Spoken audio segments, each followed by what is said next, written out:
Well, the Supreme Court is taking a dip into the marriage business. The nation's highest court will make a historic decision this year, taking on a case that could make same-sex marriage legal all across the country.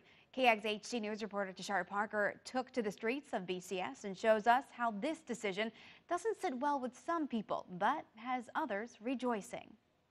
It's been nearly 11 years since Massachusetts became the first U.S. state to legalize gay marriage. That decision was made by the state. Now a federal Supreme Court wants to have the final say on who can and can't tie the knot. It really comes down to equality, and it comes down to love and letting people love and be with who they love. Brad identifies himself as a gay male. He says Friday's decision by the U.S. Supreme Court to rule on gay marriage should rest on American values, one of which is equality.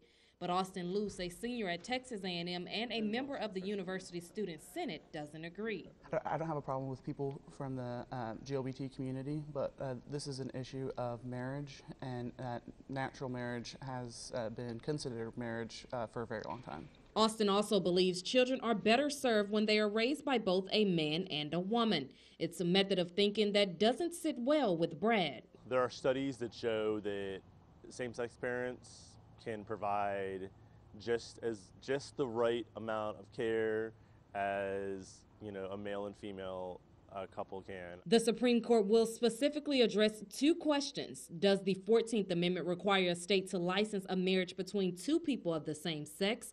And does it also require a state to recognize a marriage between two people of the same sex when their marriage was lawfully licensed and performed out of state? Well, I hope the Supreme Court decides that they want to stand with Texas voters and voters around America, and as well as the Constitution, and not represent special interests on the left. As for Brad, he just wants to see an America where everyone has equal rights. In College Station, Tashara Parker, KAGS HD News. The Supreme Court will hear arguments and probably rule on this by June.